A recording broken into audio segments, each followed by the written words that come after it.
नमस्कार दोस्तों, आज की कहानी का टॉपिक है सोया भाग्य। एक व्यक्ति जीवन से हर प्रकार से निराश था। लोग उसे मनहूस के नाम से बुलाते थे। एक ज्ञानी पंडित ने उसे बताया कि तेरा भाग्य फलां पर्वत पर सोया हुआ है, तो उसे जाकर जगा ले तो भाग्य तेरे साथ हो जाएगा।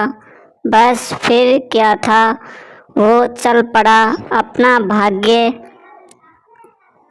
जगाने। रास्ते में जंगल पड़ा तो एक शेर उसे खाने को लपका। वो बोला, भाई मुझे मत खाओ, मैं अपना सोया भाग्य जगाने जा रहा हूँ। शेर ने कहा, तुम्हारा भाग्य जाग जाए तो मेरी एक समस्या है, उसका समाधान पूछते आना। मेरी समस्या ये है कि मैं कितना भी खाऊं, मेरा पेट भरता ही नहीं है। हर समय पेट भूख की ज्वाला से जलता रहता है। मनहूस ने कहा, ठीक है। आगे जाने पर एक किसान के घर उसने रात बिताई। बातों बातों में पता चलने पर कि वो अपना सोया भाग्य जगाने जा रहा है, किसान ने कहा, मेरा भी एक सवाल है, अपने भाग्य से पूछकर उसका समाधान लेते आना। मेरे खेत में मैं कितनी भी मेहनत कर लूं, पैदावार अच्छी होती ही नहीं। मेरी शादी योग्य एक कन्या है, उसका विवाह इन परिस्थितियों में कैसे कर पाऊंगा।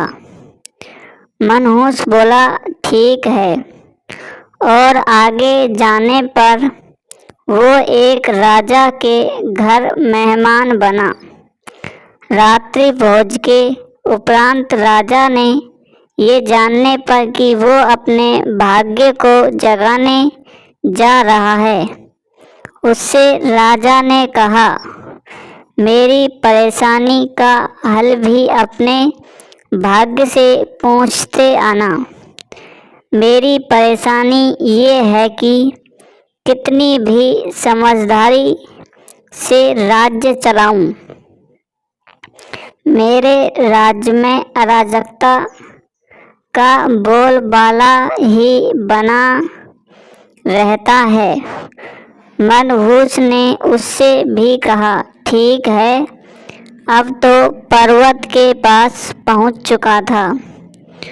वहां पर उसने अपने सोए भाग्य को झिझोड़ कर जगाया। उठो उठो, मैं तुम्हें जगाने आया हूँ। उसके भाग्य ने एक अंगड़ाई ली और उसके साथ चल दिया। उसका भाग्य बोला, अब मैं तुम्हारे साथ हरदम रहूँगा। अब वो मनहूस न रह गया था, बल्कि भाग्यशाली व्यक्ति बन गया था और अपने भाग्य की बदौलत वो सारे सवालों के जवाब जानता था। वापसी यात्रा में वो उसी राजा का मेहमान बना और राजा की परेशानी का हल बताते हुए वो बोला, चूँकि तुम एक स्त्री हो और पुरुष वेश में रहकर राज्य कार्य संभालती हो, इसलिए राज्य में अराजकता का बोलबाला है। तुम किसी योग्य पुरुष के साथ विवाह कर लो, दोनों मिलकर राज्य भार संभालो तो तुम्हारे राज्य में शांति स्थापित हो जाएगी। रानी बोली, तुम ही मुझसे ब्याह कर लो और यहीं रह जाओ। भाग्यशाली बन चुका वो मनहूस इनकार करते हुए बोला, नहीं नहीं, मेरा तो भाग्य जाग चुका है, तुम किसी और से विवाह कर लो।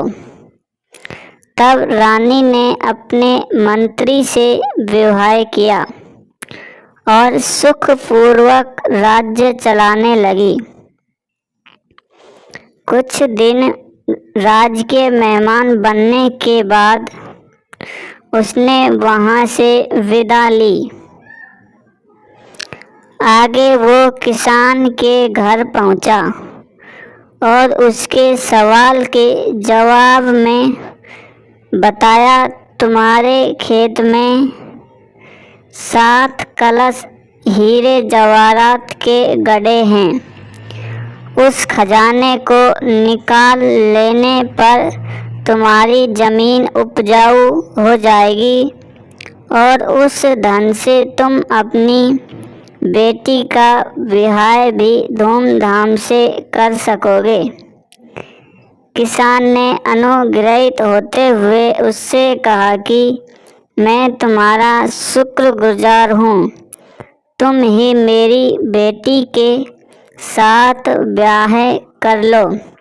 पर भाग्यशाली बन चुका वह व्यक्ति बोला, नहीं नहीं, मेरा तो भाग्योदय हो चुका है, तुम कहीं और अपनी सुंदर कन्या का विवाह करो।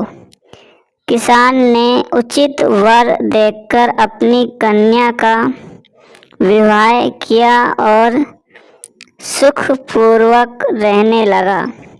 कुछ दिन किसान की मेहमान नवाजी भोगने के बाद वो जंगल में पहुंचा और शेर से उसकी समस्या के समाधान स्वरूप कहा, यदि तुम किसी बड़े मूर्ख को खा लोगे तो तुम्हारी ये सुधा या भूख शांत हो जाएगी।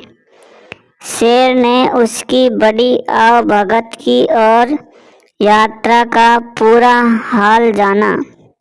सारी बात पता चलने के बाद शेर ने कहा, भाग्योदय होने के बाद इतने अच्छे और बड़े 2 मौके गंवाने वाले ये इंसान, तुझसे बड़ा मूर्ख और कौन होगा। तुझे खाकर ही मेरी भूख शांत होगी। और इस तरह वो इंसान शेर का शिकार बनकर मृत्यु को प्राप्त हुआ। यदि आपके पास सही मौका परखने का विवेक और अवसर को पकड़ लेने का ज्ञान नहीं है तो भाग्य भी आपके साथ आकर आपका कुछ भला नहीं कर सकता है। अगर आप हमारे चैनल पर पहली बार आए हैं तो रोज़ाना ऐसी ही मोटिवेशनल स्टोरी सुनने के लिए चैनल को सब्सक्राइब जरूर करें।